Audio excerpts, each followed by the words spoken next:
If you ever smell burnt copper mixed with rotting meat, leave before you hear it.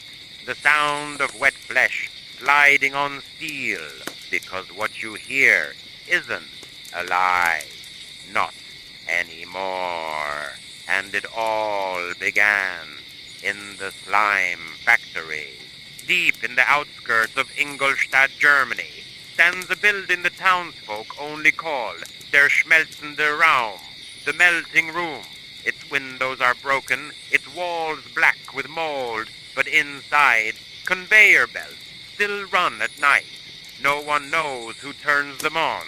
The belts carry green, translucent cubes, glistening, quivering, each one pulsing like a heart. The air is thick with steam and the sour scent of decay. If you listen closely, the cubes breathe.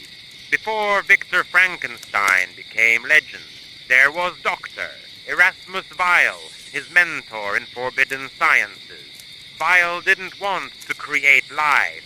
He wanted to preserve human consciousness forever.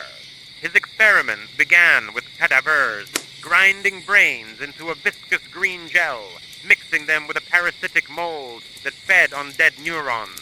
The mixture twitched, moved, responded. He froze it into cubes, thinking they were stable, but the cubes learned. They remembered. Some even began to form faces, wrinkled mouths, bulging eyes, stitched foreheads. They stared back at him, unblinking. One stormy night, lightning struck the factory. The power surged, and the cubes began to writhe violently on the belt. They weren't just alive, they were angry. One cube tore itself free, leaving long green trails as it slithered toward Weil. It spoke, not with words, but with memories. His memories, his mother's face, his own childhood bedroom, his worst fears. In that moment, Weil realized the cubes were building something, collectively, a single mind stitched from hundreds of stolen lives. The largest cube began absorbing the others, swallowing them whole until it became a grotesque, human-shaped mass of slime and bone fragments. It molded itself into the shape of a man, stitched scars on its head, eyes too large, skin that glistened like wet glass. This was the first Frankenstein, not bolts and flesh, but a thinking, shifting organism. It could dissolve and reform, sliding under doors, reforming into any shape it remembered. Victor would later steal the idea, using flesh instead of slime. But the original monster was born here, in this factory. The slime man escaped that night, but the factory never stopped.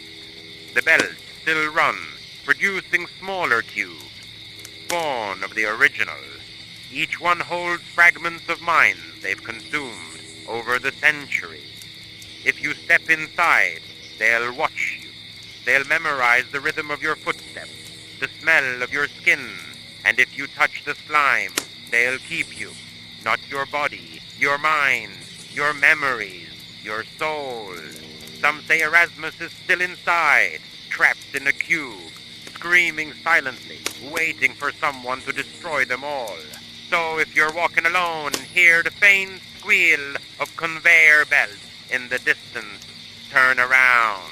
If you smell copper and decay, run. And if you ever see a small green cube staring at you with human eyes, it already knows who you are. It knows where you live, and it will remember you forever.